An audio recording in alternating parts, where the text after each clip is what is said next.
صحابی رسول تھے، رسول خدا کی خدمت میں آئے، یا رسول اللہ میرے حق میں دعا کریں کہ مجھے ثروت ملے، دولت ملے، خزانہ ملے، میرا زندگی جو ہے وہ بس ایسی ہے، میں جو روز کماتا ہوں روز کھا لیتا ہوں، یعنی بس وہی ہے جو میرا گزارا ہوتا ہے۔ تو رسول خدا نے کیا فرمایا؟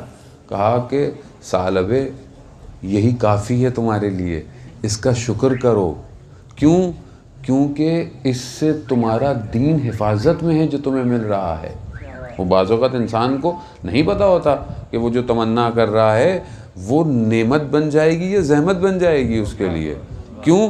کیونکہ اصل جو ہے وہ زندگی کی وسعت برکت ہے، اور وہ جو برکت ہے کہ کم از کم اس کا دین حفاظت رہے۔ عزیزان محترم، بہرحال آج ہم خاص طور پہ جوانوں کے لیے، کہ جوان اپنی زندگی کی پلاننگ کر رہا ہوتا ہے، کیریئر کر رہا ہوتا ہے، یہ پڑھائی کرے گا، وہ پڑھائی، یہ جاب، وہ کام، اچھی بات ہے، لیکن اپنی اس پورے کیریئر میں یہ ضرور خیال رکھے کہ کسی ایسی طرف نہ بڑھے، کسی ایسی طرف نہ جائے کہ کل کو اس کا دین خطرے میں پڑ جائے۔ اگر کم مل رہا ہے اور دین حفاظت میں ہے، کم مل رہا ہے، فجر کی نماز آپ پڑھ رہے ہیں، خدا کا شکر ادا کریں۔ خدا رازق ہے، جس نے آج دیا ہے کل بھی وہی دے گا۔ جب انسان ماں کے گود میں ہوتا ہے، میں کچھ کر تو نہیں سکتا، لیکن خدا اس کو اس کی ماں کے ذریعے سے اس کو خوراک دیتا ہے۔ وہی خدا اس کو جب وہ ہر ایج میں جائے گا وہی دیتا ہے۔ مگر ثعلبے نے کہا یا رسول اللہ، اتنا اصرار کیا کہ دعا کریں۔ رسول خدا تھے، دعا کی، پروردگار جو یہ چاہتا ہے اسے دے دے۔ کچھ دن ہوئے، اس کو کچھ اچانک سے کچھ اس کی ارث میں اس کو کچھ خزانہ مل گیا۔ آہستہ آہستہ آہستہ جو ہے وہ اس کی جانوروں میں، اونٹوں میں، شتر اضافہ ہوتا گیا۔ اتنا اضافہ ہوا کہ اسے مدینہ سے باہر ایک بڑی زمین لینی پڑ گئی کہ جہاں وہ اپنے ان جانوروں کو رکھتا، کھیتی باڑی شروع ہوئی۔ آہستہ آہستہ جو ہر روز نماز میں آتا تھا، ہر نماز میں آتا تھا، کم ہو گیا۔ کچھ دن، پھر یہاں تک آیا کہ مہینے میں ایک دفعہ آتا تھا، اور پھر بالکل ہی غائب ہو گیا۔ کیوں غائب ہو گیا؟ کیونکہ بزنس پھیل گیا ہے، اب حساب کتاب زیادہ ہو گیا ہے، چیزیں زیادہ ہو گئی ہیں، اب مشکل ہوتا ہے۔ خوب وقت گزرا، رسول خدا نے اپنے اصحاب کو بھیجا کہ جاؤ زکوٰۃ لے کر آؤ اس سے، کیونکہ اب اس کے اوپر زکوٰۃ واجب ہو گئی ہے۔ پہنچے، کہا کہ رسول خدا نے بھیجا ہے کہ زکوٰۃ دو۔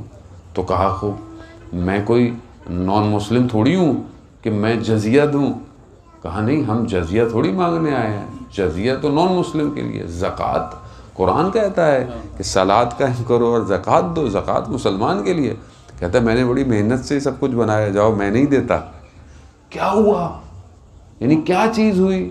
یعنی ظرفیت نہیں تھی، وسعت نہیں تھی، ذرا سی نعمت نے گرا دیا۔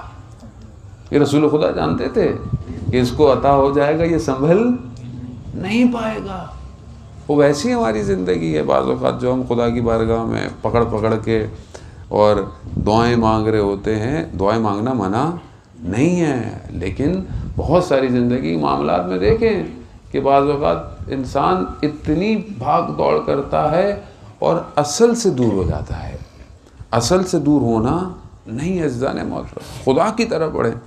سید ابن طاؤس کہ جو بہت بڑے عالم دین تھے، انہوں کی ایک کتاب ہے کہ جس میں انہوں نے اپنے بیٹے کو وصیتیں کی ہیں، پڑھنے کے لائق ہیں وہ جوانوں کے لیے۔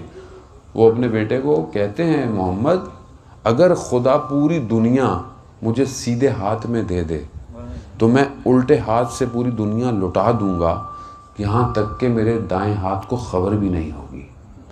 اب یہ کوئی اور دعویٰ کرے تو یقیناً انسان نہیں کر سکتا، لیکن سید ابن طاؤس جیسا شخص یہ دعویٰ کر سکتا ہے، کیونکہ زہد اتنا ہے، کیونکہ دونوں ہاتھوں کے درمیان میں سینہ ایسا ہے جو اس پوری دنیا سے بہت بڑا ہے۔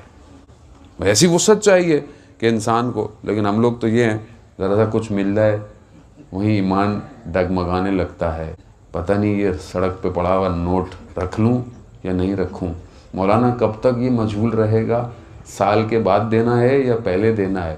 اب مولانا ہمیں تو مل گیا ہے، جس کا ہوگا اسے خیال کرنا چاہیے۔ اب انسان ذرا سے خزانے سے ڈگمگا جاتا ہے، ذرا سی چیز سے انسان ہل جاتا ہے۔ وہاں پوری دنیا مل جائے لیکن دوسرے ہاتھ سے چلی جائے، اسے زہد کہتے ہیں۔